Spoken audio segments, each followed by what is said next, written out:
Rice మిల్లర్ల సమస్యలను పరిష్కరించాలని BC political JAC chairman Rachala Yugandhar Goud ప్రభుత్వానికి విజ్ఞప్తి చేశారు. హైదరాబాద్ బషీర్బాగ్ ప్రెస్ క్లబ్ లో రైస్ మిల్లర్ల సమస్యలపై యుగంధర్ గౌడ్ మాట్లాడారు. సీఎంఆర్ అప్పగించినా కూడా దాదాపు 400 మందికి వనపర్తి జిల్లాలో 36 మంది రైస్ మిల్లర్లకు ధాన్యం కేటాయించకుండా సివిల్ సప్లై అధికారులు తీవ్ర ఇబ్బందులకు గురి చేస్తున్నారని ఆరోపించారు.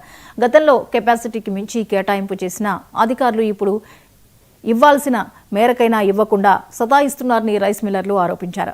ధాన్యం ఇస్తామని బ్యాంక్ గ్యారంటీలు తీసుకుని ఇప్పటికీ ఇవ్వకపోవడంతో ఆంతర్యమేంటో చెప్పాలని డిమాండ్ చేశారు. ఈ విషయంలో మంత్రి ఉత్తమ్ కుమార్ రెడ్డి, ప్రధాన కార్యదర్శి Ramakrishna Rao, civil supply commissioner Stephen రవీంద్రని కలుస్తామని రాచాల యుగేందర్ గౌడ్ చెప్పారు. సన్న రకాలు కూడా ఈరోజు తెలంగాణ రాష్ట్ర ప్రభుత్వం ముఖ్యమంత్రి గారు, మంత్రి ఉత్తమ్ గారు ప్రతి ఒక్కరు కూడా ఈరోజు రైతులకు మేలు చేయాలని చెప్పి అహర్నిశలు కూడా శ్రమిస్తున్నటువంటి పరిస్థితి ఉంది. ఈ సందర్భంలో రైతులకు మేలు చేయాలనుకుంటున్న ప్రభుత్వం రైస్ మిల్లర్ల సమస్యలు కూడా పట్టించుకోవాలని చెప్పి మేము విజ్ఞప్తి చేస్తూ ఉన్నాం.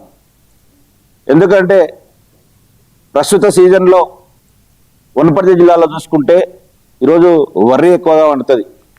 మిగతా రాష్ట్రం అంతా కూడా అదే పరిస్థితి. ఈసారి వర్షాలు పుష్కలంగా ఉండడంతో వరి ధాన్యం ఎక్కువైంది. దాంట్లో సన్న రకం బోనస్లు ఇస్తున్నందుకు సన్న రకాలు కూడా ఎక్కువ పండిస్తున్నటువంటి పరిస్థితి ఉంది రైతులు. మరి ఈ మధ్యలోనే దాదాపు 79 వనపర్తి జిల్లాలో 79 మంది రాయల్ రైస్ మిల్ కూడా ప్యాడీ అలాట్మెంట్ చేస్తూ ఉన్నాం. ఈ సీజన్కు మీరు బ్యాంక్ గ్యారెంటీలు కట్టండి అని చెప్పి ప్రభుత్వం ఒకటి సర్క్యులర్ జారీ చేసింది. దానికి అనుగుణంగా మరి బ్యాంక్ గ్యారెంటీలు కట్టిన తర్వాత మళ్ళీ 39 మందికి మేము మీకు ధాన్యం కేటాయించలేదు, మిమ్మల్ని డిఫాల్టర్ కింద లెక్కేస్తున్నామని చెప్పిండ్రు.